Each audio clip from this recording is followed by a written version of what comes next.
Now this is the Alpine A390, and I have to admit, when I first saw it, I was a little bit perplexed. I mean, obviously it's an electric SUV that's sort of a crossover and sporty and premium, but it's a bit hard to get your head around where it actually sits in the marketplace until you start talking about its rivals. Now, I've been speaking to the Alpine guys, and they say that this is going to go up against cars like the Macan EV, and it's going to cost about the same as well, so like 60 to 70 grand, and that's really, really ambitious. And it's also, FYI, got a lot to do with a Renault Scenic underneath, but if anyone can do it, it's probably Alpine. And that's because, well, the A110 is like one of my absolute favourite cars, and the A290, despite the fact that it shares quite a lot to do with the Renault 5, is also brilliant. So, have they nailed it? Let's find out. So, why is it that I think Alpine has a good shot of making this car work? Well, first of all, despite the fact that I said it shares quite a lot with the Renault Scenic, they have done quite extensive work to make this car feel and perform very differently.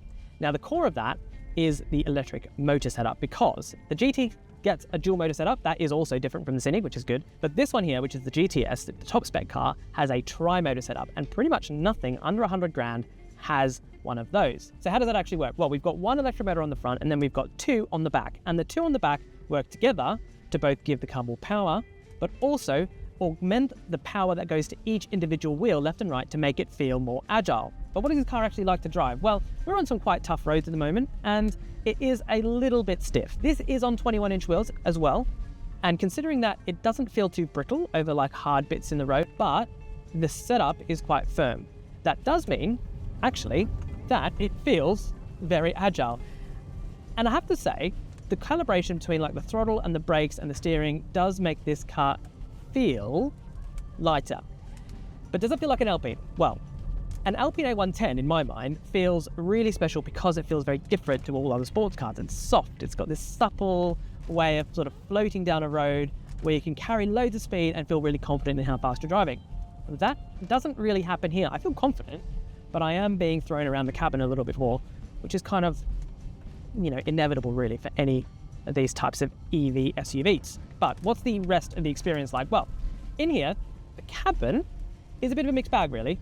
On initial interpretation, I would say that it does feel pretty good even at that price point, because you can tell Alpine has put some real effort into the materials. So we've got really lovely Nappa leather here on the Sabout seats. We've got lovely leather on the steering wheel. The door cards feel quite nicely put together. We've got little bits of Alcantara. It's all very curated and it's all very precise. Storage isn't so bad. We've got a single cup holder, which seems to be a bit of a European thing these days, as well as a wireless phone charger and a big space sort of here underneath the console. Door pockets seem okay. They're also flocked, which is nice, so things aren't going to rattle around. But there is an Achilles heel with this interior when it comes to sort of how it appears, and that is the screens. Now, fundamentally, they work on an Android system, which means that they have things like Google Maps built right in, which is excellent. And they're also quite easy to navigate, and there's pretty good sort of quick access for the ADAS, and there's some physical controls for the air conditioning as well, which is nice. The problem is that they're set up in exactly the same layout and orientation as you would see on a Renault Scenic and a Renault Megane and a Renault Austral, which you might hire at a European holiday. And for me, it just feels not special enough. It doesn't really have that bespoke vibe. It certainly doesn't have the gravitas in here like something like a Porsche Macan, let alone sort of that really new age high-tech feeling of other cars like the BMW iX3. And that is where we kind of come on to the rivals. So we have to think about this car in context. We've got a 89 kilowatt hour battery with a triple motor setup that here gets around 311 to 345 miles on a charge. That depends on the wheel. Performance is pretty good. It does 0 to 62 in 3.9 seconds.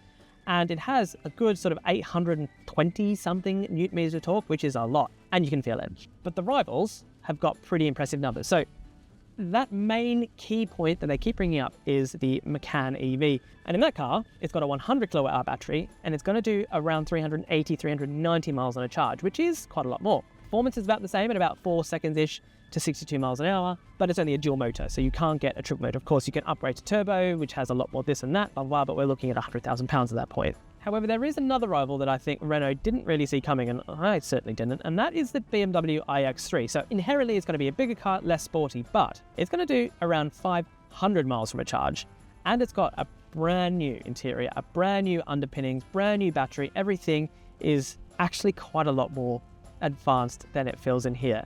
Is it going to drive as well? I don't know. We haven't driven it yet, and it probably won't. And it's also a bigger car, but it is something to consider if this is going to be your daily driver. Just quickly, did you know that you can actually buy and sell your car at autoexpress.co.uk? Now, if that's something that you want to do and you're looking at buying a new car, make sure you click the link in the description below and we'll run you through the process. As for the rest of the interior, well, I'm a pretty small guy, but even for me, the roof feels like it may be a little bit low. It's kind of a little bit claustrophobic. So I think that's sort of, if you're 6 foot something, you're going to feel that.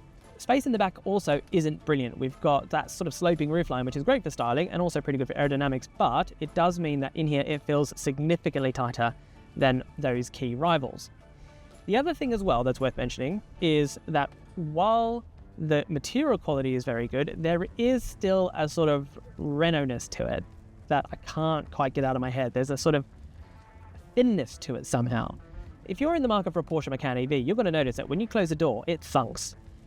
This car, without frameless windows as well, by the way, kind of dings a bit, like a lot of French cars. And okay, maybe you could kind of put it to it being the sort of lightweight Alpine feeling, but it doesn't feel lightweight, it just kind of feels a bit flimsy.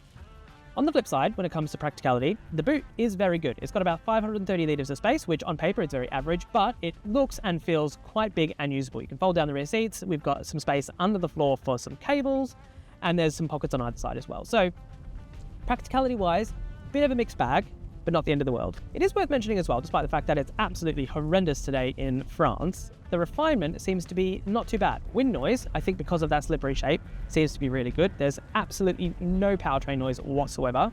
And if you do fiddle with the drive modes, you can put some sort of augmented sound in, but it's not actually unpleasant at all. However, the tire noise is a little bit more sort of obvious than we would probably like. I'm going to put that down to the fact that they're quite big and they're also bespoke Michelin tires, which are brilliant. They've got incredible grip even here in these pathetic conditions, but they do make a bit of a racket. In terms of efficiency, it's a little hard to tell because we don't have a huge amount of time with the car and we are trying to sort of figure out what it's like to drive quickly. So there's been lots of this, for example. So we're going to have to take Renault's word for that sort of 300-ish mile range. I think it's going to be more like 250, 280 in sort of moderate weather, but there is a heat pump as standard, which means that cold weather shouldn't affect it too much. So what does this mean sort of all together then as a buying proposition? Well, do you know what? I think it's a bit of a mixed bag. Do I see the appeal? Yes. Do I think that owners are going to see the appeal? Yes. But is it going to be a rational decision as opposed to something that is in addition to a sports car or that they want an Alpine? I think it's going to have to be, because on paper, the numbers just don't quite stack up. And in this class, they're important. So where does that leave us?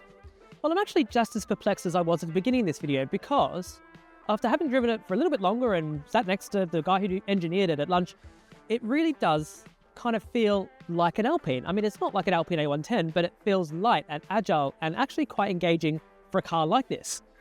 Where I struggle with it still is the commercial aspect, because if you're after something that is comfortable and well built and super premium, I'm not sure this does that job quite as well as a Macan EV, and it certainly doesn't have the numbers to rival BMW's new iX3. But as a heart versus head sort of mentality, there is still an awful lot to like here. It's a great car, just don't quite know who's going to buy it.